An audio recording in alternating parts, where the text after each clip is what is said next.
तो ये कहानी है एलन स्वॉर्ट शहर की, जहाँ पर हम दो आदमियों को दिखते हैं। उन्होंने एलन स्वॉर्ट में एक बहुत बड़ी कब्र बनाई है। इस कब्र में उन्होंने बहुत सारे इंसानों को एक साथ दफन किया था। असल में एलन स्वॉर्ट में एक पेंडेमिक आ गई है, एक वबा आ गई है, जिसके चलते लोग बीमार होते हैं और मर जाते हैं। ये वबा तेजी से लोगों में फैल रही थी और बाकी जो लोग उसी पेंडेमिक का शिकार हुए थे, ये लोग उन सब लोगों को एक तय खाने में डाल रहे थे ताकि बाहर रहकर ये लोग मर जाएं और वबा आगे न फैले। इसी वबा के चलते शहर के मेयर भी मर जाते हैं, जिसके मरने से पूरे शहर में परेशानी फैल जाती है। इन लोगों को अपना शहर चलाने के लिए जल्द से जल्द एक नया मेयर चाहिए था, जिसके लिए ये लोग एक जादूगर को चुनते हैं, क्योंकि उन्हें लगता था कि जादूगर अपने जादू से इन सब लोगों को सारी मुसीबतों से बचाने का। यहाँ तक कि इस वबा से भी सभी तो उस जादूगर हेनरी के मेयर बनने पे राजी थे, लेकिन पुराने मेयर का असिस्टेंट फ्रैंकलिन सभी लोगों से कहता है कि इस चीज का क्या सबूत है कि ये वबा हेनरी के जादू से नहीं फैली। ये भी तो हो सकता है कि ये वबा जादूगर ने ही फैलाई हो ताकि मेयर मर जाए और इसे नया मेयर बना दिया जाए। लेकिन हेनरी और इस शहर का कोई भी आदमी फ्रैंकलिन की बातों पे ध्यान नहीं देता और हेनरी सब लोगों से कहता है कि अगर आप लोगों ने जल्दी कोई फैसला ना किया मुझे मेयर बनाने का, तो यहाँ और भी बड़े बड़े नुकसान हो सकते हैं। इतनी ही देर में हेनरी के पास उसकी बेटी भी आती है, जिसके भी हाथों पे छाले पड़ चुके थे, यानी वो भी पेंडेमिक का शिकार हो गई थी और जल्द ही मरने वाली थी। ये देखकर हेनरी कहता है बस बहुत हो गया, अब मैं इसका इलाज करके ही रहूंगा। वो अपने जादू से इस पेंडेमिक को खत्म करने का फैसला करता है और सारे शहर वाले उसका साथ देने को तैयार हो जाते हैं। अगले सीन में दिखाया जाता है कि हेनरी अपने जादू की मदद से उस पेंडेमिक को तो खत्म कर देता है, लेकिन इतना ताकतवर जादू इस्तेमाल करने के साइड इफेक्ट में इन सब के सर पे एक नई मुसीबत आ गई थी। हेनरी के इस जादू की वजह से इस शहर में एक बहुत बड़ा मॉन्स्टर आ गया था, जिसे वो कंट्रोल नहीं कर पाता। उसको कंट्रोल करने का सिर्फ एक ही रास्ता था कि साल में एक दफा उसे किसी इंसान की बलि दी जाती थी, जिसे वो खाकर पूरा साल इस शहर वालों को तंग नहीं करता था। ऐसे ही हमें दिखाया जाता है कि वो मॉन्स्टर एक मासूम इंसान को मार कर खा गया, जिसे खुद गांव वालों ने एक सेक्रीफाइस के तौर पे बांध के रखा था और उसके हाथ पे खास किस्म का सिंबल भी था। खैर सीन अब बदलता है और हम जंगल में एक ग्रुप को देखते हैं। इस पूरे ग्रुप ने एलन स्वॉर्ट की कहानियां सुन रखी थी और ये लोग उस शहर को देखना चाहते थे। इनमें से एक बच्चे के हाथ में मैप भी था, जो सही रास्ता मिलने पर बहुत ही एक्साइटेड होकर आगे बढ़ जाता है, लेकिन उसकी एक्साइटमेंट उसी के ऊपर भारी पड़ गई। भागते हुए उसका पाँव एक पत्थर से टकराया और वो गिर गया। ऐसे में उसके पाँव की हड्डी टूट गई। उसकी खराब हालत को देखते हुए उसका साथी, जिसका नाम है माइक, वो उससे कहता है तुम यहाँ पर अपनी साथी के साथ आराम करो, मैं जेसिका के साथ जंगल में जाता हूँ फॉरेस्ट ऑफिसर या किसी डॉक्टर की तलाश पे। तुम लोग मिलकर कोशिश करना कि हमारे वापस आने तक कोई कैंप लगा लो। माइक और जेसिका चलते चलते पहुँचते हैं एक ऐसी जगह जहाँ पर लकड़ियों के जरिए एक क्रॉस बनाया गया था और उस पर लिखा गया था कि शहर के अंदर आना मना है। माइक इसके ऊपर लिखी हुई वार्निंग पर एतबार नहीं करता और उस क्रॉस को पार कर लेता है। हालांकि जेसिका ने उसे ऐसा करने से मना भी किया था। मजबूरन अब जेसिका को भी उसी के पीछे आना पड़ा। ये लोग अब आगे बढ़ते हैं। पहले तो उन्हें इस शहर में कोई नजर नहीं आया, लेकिन फिर उन्हें एकदम से पैर बचने की आवाज आई, जो इंसानों के होने का साइन था। जबकि दूसरी तरफ हम इनके दूसरे साथी को देखते हैं, जिसका पाँव टूटा था। उसे यहाँ पर एक तहखाना नजर आता है। ये वही तहखाना था जिसके अंदर मूवी के स्टार्ट में बहुत सारे इन्फेक्टेड लोगों को डाला गया था। उसके साथी उसे कहती है कि तुम ये तहखाना नहीं खोलो, ना जाने इसके अंदर क्या होगा। लेकिन उसे तो हर चीज जानने की जिद थी, जिसके चलते वो इस तहखाने को खोल देता है। पहले तो उसे कुछ नजर नहीं आया और जैसे ही उसने मुड़कर अपनी साथी की तरफ देखा तो दिखाया गया एक बड़े से मॉन्स्टर ने एकदम से उसे पकड़ कर निकल लिया। यानी ये लड़का मर गया। उसको मारने के बाद उसकी एक टांग मॉन्स्टर ने उसकी साथी लड़की के ऊपर फेंक दी, जिसे देखकर वो बुरी तरह डर गई। इसके बाद मॉन्स्टर खुद उस तहखाने से निकल आता है, जिसे देखकर वो लड़की और भी ज्यादा डर जाती है और वहां से भागने की कोशिश करने लगती है। लेकिन ये मॉन्स्टर भी उसका पीछा करने लग जाता है। यहाँ सीन कट होकर हमें एक हॉल में इस शहर के लोगों को दिखाया जाता है। जहाँ पर हम जादूगर हेनरी और शहर के बहुत से लोगों को देखकर ये जान चुके थे कि ये एलन्सवॉर्थ शहर है जिसके अंदर वो दोनों बच्चे आ गए। हैरानी की बात थी, इतने साल गुजर चुके थे लेकिन हेनरी और उसके सारे शहर वाले बिल्कुल पहले जैसे ही थे। यहाँ तक कि इस शहर में कोई बच्चा भी नजर नहीं आ रहा था, जैसे ही ये शहर बदला ही ना हो। यहाँ पर जादूगर हेनरी अपनी छड़ी घुमाता है और छड़ी में से निकली हुई रोशनी एक लड़के के ऊपर रुक जाती है और उसके हाथ में एक अजीब सा सिंबल बन जाता है। इसका मतलब था कि अब ये लड़का अपने शहर वालों को 1 साल तक बचाने के लिए उस मॉन्स्टर का खाना बनेगा। ये सब देखकर हेनरी की बेटी बहुत ज्यादा गुस्सा हुई। उसने कहा, डैड बस बंद भी कर दिए सब, कब तक हम उस मॉन्स्टर के लिए एक एक करके अपने शहर वालों को मारते रहेंगे? हमें उसे मारने का कोई तरीका ढूंढना चाहिए। ऐसे तो एक एक करके एक वक्त वो आएगा जब हम सारे शहर वाले उसी का खाना बन के खत्म हो जाएंगे, या हम उसका चारा बनने के लिए जी रहे हैं। ये सब कुछ वो दोनों बच्चे बाहर खड़े हुए विंडो से देख रहे थे।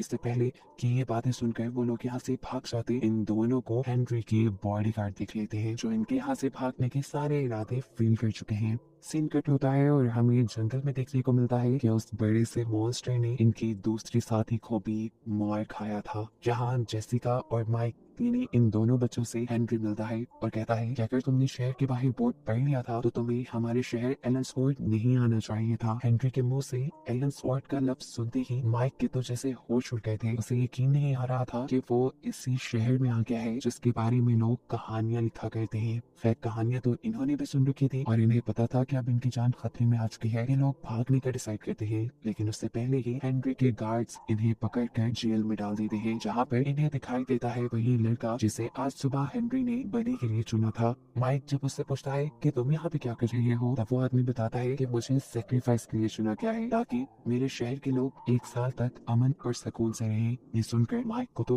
बिल्कुल एतबार नहीं हुआ था, ये बिल्कुल कहानियों जैसा था। यहाँ दूसरी तरफ हेनरी की बेटी फ्रैंकलिन से मिलती है और उसने कहती है कि आप समझाते क्यों नहीं हेनरी को, एक एक करके कई लोग उस मॉन्स्टर का शिकार बन चुके हैं, क्या हम उस मॉन्स्टर का चारा बनने के लिए जी रहे हैं? हमें हर हाल में उसे मारने का तरीका अब ढूंढना ही होगा। यहाँ हेनरी को ये भी मालूम हुआ था कि माइक और जेसिका के 2 और दोस्त भी जंगल में थे। उसके जो गार्ड्स उन दोनों साथियों को ढूंढने के लिए गए, जंगल में जाते ही दोनों मॉन्स्टर का शिकार बन गए। यहाँ फ्रैंकलिन हेनरी की बेटी के कहने पर हेनरी से बात करने के लिए आया था। वो सबसे पहले हेनरी से सवाल करता है कि तुमने जो उन दोनों बच्चों को पकड़ा है तुम उनका क्या करोगे? जवाब में हेनरी कहता है कि मैं उनका सेक्रीफाइस करवाऊंगा। ये सुनकर फ्रैंकलिन को शॉक लगा क्योंकि आज से पहले तक उसे लगता था कि हेनरी की जादुई छड़ी लोगों को सेक्रीफाइस करने के लिए चुनती है, लेकिन आज उसे ये बात मालूम हो गई थी कि हेनरी खुद लोगों को सेक्रीफाइस करने के लिए चुनता है। और ये बात फील होती ही वो हेनरी से कहता है, मुझे लगता है कि ये सारा कुछ तुम्हारा किया तरह है। तुमने जादू किया मेयर बनने के लिए, लेकिन वो जादू तुमसे कंट्रोल ना हो पाया और उसके चक्कर में हम इस मॉन्स्टर के कर्स में हो गए, यानी हमें इस मॉन्स्टर का श्राप मिला,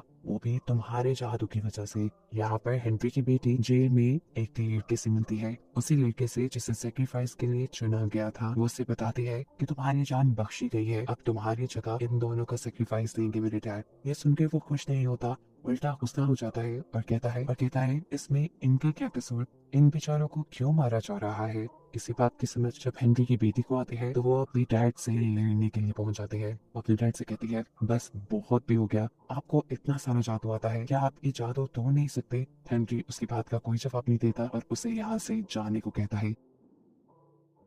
इस चीज पे उस लड़की को गुस्सा आ जाता है और वो जाने से पहले अपने डैड की मैजिक बुक चुरा लेती है और इसी बुक से उसे ये मालूम होता है कि ये बीमारी और किसी की नहीं बल्कि उसके डैड की फैलाई हुई थी। यहाँ सीन कट होकर हमें दिखाया जाता है कि सेक्रीफाइस का निशान अब उस लड़के के हाथ से खत्म होकर माइक के हाथ पे आ गया था, इसीलिए उसे सेक्रीफाइस के लिए ले जाया जाता है, जिसकी वजह से दूसरा लड़का बहुत ज्यादा नाराज था। माइक के जाने से खतरे में देखकर जेसिका भी रोने लगी थी क्योंकि आज माइक मरा है तो कल को उसने मरना था। गांव वाले माइक को ले जाकर उसी लकड़ी के क्रॉसफिक्स पे लटका देते हैं, लेकिन उसकी किस्मत अच्छी थी क्योंकि सच जानने के बाद हेनरी की बेटी सबसे पहले जेल में आकर अपने दोस्त और जेसिका को छुड़वाती है और फिर ये सब मिलकर माइक को बचाने के लिए निकल जाते हैं। मॉन्स्टर अब उसके बिल्कुल सामने था। इससे पहले कि वो माइक को खा लेता, ये लोग माइक को जंजीरों से उतारकर सब यहाँ से भाग जाते हैं। जब तक मॉन्स्टर इस क्रॉसफिक्स के करीब आता है तो अपने शिकार को यहाँ ना पाकर वो बहुत ही ज्यादा गुस्से में आ चुका था और उसके गुस्से का मतलब था कि अब वो इस पूरे शहर को तबाह कर देगा, इस पूरे शहर को खा जाएगा।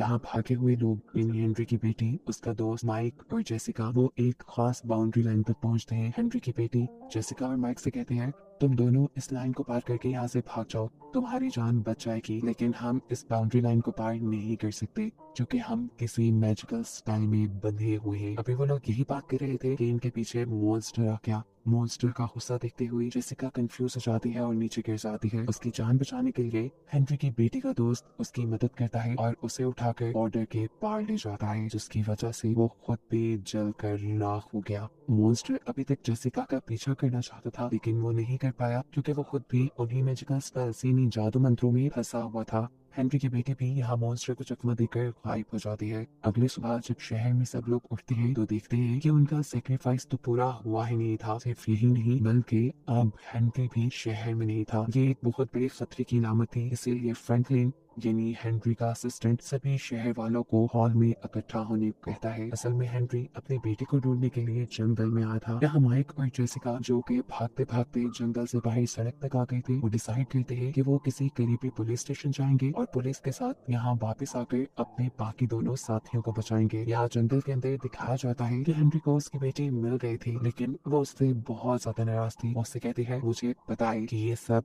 आपका ही किया धरा है, आपके ही चाहतों की वजह से वो मॉन्स्टर हमारी जानों के पीछे पड़ा हुआ है। उस समय हेनरी जैसे ही उसकी तरफ बढ़ता है तो यहाँ उसकी बेटी अपने गले में पहने हुए लॉकेट की मदद से उसके हाथ से उसकी जादू की छड़ी दूर गिरा देती है। साफ मतलब था कि उसने अपने डैड की जादुई बुक से कुछ जादू सीख लिया था। अपने डैड को अकेला जंगल में छोड़कर अब वो शहर वापिस आ गई। उसने शहर में आके फ्रैंकलिन और शहर वालों से कहा कि अब हमें उस मॉन्स्टर से डरने की जरूरत नहीं, जल्द ही हम उस मॉन्स्टर से छुटकारा पाएंगे। हमें बस कुछ बड़ा प्लान करना होगा और एक साथ मिलकर काम करना होगा, लेकिन उससे पहले तक भी हमें मॉन्स्टर से बचना है। इसके लिए मैं आप सबको एक मैजिकल स्पेल यानी जादू मंत्र बताती हूँ। सब अपने घर में एक एक कैंडल जलाकर उस मंत्र को पढ़ ले और अपने घरों के बाहर नमक से एक दायरा बना दे, जिसकी वजह से ये मॉन्स्टर उनके घरों में हमला नहीं कर पाएगा। अब क्योंकि हेनरी तो यहाँ था नहीं, इसीलिए सभी लोग हेनरी की बेटी को हेनरी की जगह मानकर उसकी बात मानते हैं और अपने घर में एक एक कैंडल जलाकर उसका बताया मंत्र पढ़ते हैं और अपने घरों के साइड पे व्हाइट कलर का यानी नमक से एक दायरा बना लेते हैं। जैसे ही अब मॉन्स्टर उनके शहर पे हमला करने आता है तो वो कई घरों में उनकी बनाई इसी बाउंड्री की वजह से नहीं जा पाया, लेकिन यहीं पर एक आदमी जो उस मॉन्स्टर को अपने घर के सामने देख चुका था वो घबरा गया। गड़बड़ी में उससे कैंडल नीचे गिर गई और उसके कैंडल के बुझने से उसके घर की ईंट की बनी हुई जादुई बाउंड्री भी टूट गई और ऐसे मॉन्स्टर ने उसको और उसकी बेटी को हमला करके मार डाला और भाग गया। ये सब फ्रैंकलिन ने भी अपनी आंखों से देख लिया था और वो खुद भी बहुत ज्यादा डर चुका था। उसने भी अपना फैसला कर लिया था कि वो इस मॉन्स्टर को खत्म करके ही रहेगा। इन सबको मारने के बाद मॉन्स्टर दोबारा जंगल में चला जाता है, जहाँ अब उसकी नजर पड़ जाती है हेनरी पर। उसके पास क्योंकि जादू की छड़ी नहीं थी, इसीलिए वो उसके जादू के कंट्रोल में नहीं आ पाया और उसने हेनरी पर भी हमला करके उसे मार डाला। यहाँ शहर में हमें दिखाया जाता है कि माइक और जेसिका पुलिस स्टेशन पहुंचे। उन्होंने पुलिस को एलन्सवर्थ शहर के बारे में बताया और ये भी बताया कि कैसे उनके साथ ही और वहाँ पर मौजूद कई लोग खतरे में हैं। वो चाहते थे कि पुलिस आकर उनकी मदद करे, लेकिन एलन्सवर्थ नामी शहर का नाम सुनते ही पुलिस वाले इन्हें पागल समझने लगे, क्योंकि पुलिस के मुताबिक वो शहर सिर्फ किताबों में बसता था। माइक जब इंसिस्ट करता है उन्हें कि आप मेरी बात माने, मेरी बात सुने, तब पुलिस को लगता है कि जरूर ये लोग किसी ड्रग का नशा करके आए हैं। इसी जुर्म में इससे पहले कि ये इन दोनों को अपनी जेल में डाल देते, माइक होशियारी दिखाता है और उन्हीं के पास से उनकी पिस्टल को चुराते हुए उनकी कार लेकर दोबारा जंगल के अंदर आ जाता है। एलन्सवर्थ के सारे शहरियों को बचाने के लिए जंगल में आकर इनका सामना हुआ दोबारा उसी मॉन्स्टर से, जिसे देखकर जेसिका दोबारा डर गई, लेकिन यहाँ माइक ने उसे गोली मारी और वो डर गई यहाँ से चला गया। अब जल्दी से माइक और जेसिका आए शहर के हॉल तक, जहाँ पर हेनरी की बेटी सभी शहर वालों को इकट्ठा करके खड़ी थी। माइक उसे बताता है कि हमारा सामना अभी मॉन्स्टर से हुआ था, लेकिन हमने उसे जब गोली मारी तो वो डर के वहाँ से भाग गया। इसका मतलब था कि उस मॉन्स्टर को मारा जा सकता है। हेनरी की बेटी भी कहती है, हाँ उसे मारा जा सकता है अगर हम सब लोग एक दूसरे का साथ दें। इतने सालों तक मेरे डैड ने आप सबको डरा कर रखा, पर अब नहीं। मैंने अपनी डैड की बुक से बहुत सा जादू सीख लिया है। उस जादू और आप सब लोगों की मदद से मैं उस मॉन्स्टर को मार दूंगी। ये सब लोग उसकी मदद करने के लिए मान जाते हैं और फिर एक प्लान बनाते हैं, जिसके चलते इन्होंने मॉन्स्टर के लिए कुछ ट्रैप बनाए थे और एक साथ मॉन्स्टर पे हमला करने की ठानी थी। सिर्फ बंदूक की गोलियों से ही उस मॉन्स्टर को नहीं मारा जा सकता था, क्योंकि वो जादू से बना था। तो जादू से भी वार करना जरूरी था, और जादू बनाने के लिए हेनरी की बेटी पहले उसकी गुफा में जाकर उसका टूटा हुआ नाखून चुरा लाती है, जिसके काफी सारे हिस्से उसने अपने लॉकेट में डाल दिए, जिस लॉकेट में उसने अपना जादू बंद किया था। अगले सीन में दिखाया जाता है कि सब लोगों ने माइक को क्रॉसिफिक्स से बांधा हुआ है मॉन्स्टर का सेक्रीफाइस देने के लिए। ये सब असल में उसके लिए एक ट्रैप था। मॉन्स्टर जब उसे देखकर खुशी से खाने के लिए आया तो वो भी इनकी चाल समझ गया। जमीन पे मौजूद उसे ट्रैप का पता चल गया, जिसको पार करते हुए अब वो माइक तक आ गया। इससे पहले कि वो माइक को मार देता, माइक उसे अपनी गन से शूट कर देता है। ऐसे में वो मॉन्स्टर जैसे ही पीछे होता है तो उसका पाँव भी ट्रैप में फंस जाता है। मॉन्स्टर को थोड़ा सा ही कमजोर होते देखकर यहाँ पे मौजूद सभी लोग अपने तीर और बंदूकों से उसके ऊपर हमला शुरू कर देते हैं, और इन सारे हमलों से वो मॉन्स्टर और भी ज्यादा गुस्सा हो जाता है। इन सारे हमलों के साथ साथ हेनरी की बेटी को अपने जादू का हमला भी करना था, लेकिन इस हमले में उसने थोड़ा टाइम लगा दिया, जिसके चलते मॉन्स्टर ने अपनी सारी जंजीरें तोड़वा ली और एक एक करके इन लोगों को मारने लगा। सब लोगों को खतरे में देखकर माइक सभी लोगों को जंगल की तरफ भागने को कहता है। सभी लोग जब जंगल की दूसरी तरफ भागते हैं तो माइक और जेसिका जंगल की दूसरी तरफ भागने लग जाते हैं। भागते भागते इन्होंने वो लाइन क्रॉस कर ली, जो लाइन ये मॉन्स्टर नहीं क्रॉस कर सकता था। ये मैजिकल बाउंड्री थी। इसी चीज का फायदा उठाते हुए माइक बाउंड्री की दूसरी तरफ ही रहकर उस मॉन्स्टर के ऊपर गोलियां चलाता है। इतनी देर में यहाँ पर हेनरी की बेटी इन्हीं हॉप भी आ जाती है और अपने लॉकेट को पकड़कर एक मैजिकल स्पेल बोलते हुए एक बड़ा सा जादुई हमला इस मॉन्स्टर के ऊपर करती है, जिसकी वजह से वो मॉन्स्टर जलकर मर जाता है। और इस मॉन्स्टर के मरते ही हम देखते हैं कि एलिस वार्ड में मौजूद सभी शहरी भी इसी तरह जलकर मारे जाने लगे थे। असल में ये सब लोग भी हेनरी की जादू की वजह से एक टाइम लूप में फंस गए थे। इस टाइम लूप में फंसने की वजह से इनका टाइम बदला ही नहीं, ना टाइम बदला ना इनके शहर में कुछ और बदला। काफी सालों से ये ऐसे ही जिंदगी गुजारते रहे। इनके पास कोई बच्चे भी नहीं हुए। आम इंसानों से इन्होंने कई ज्यादा जिंदगी गुजार ली थी। इसीलिए जैसे ही वो मॉन्स्टर मरा, इनका कर्ज भी खत्म हो गया, टाइम लूप भी खत्म हुआ और ये सारे इंसान भी जलकर मारे गए। अब एलिसवर्ड के सारे लोगों के मरते ही जैसे एलिसवर्ड शहर भी खत्म हो गया और उसका नाम बस अब किताबों में ही मिलेगा। यही बताते हुए ये कहानी यहाँ खत्म हो जाती है।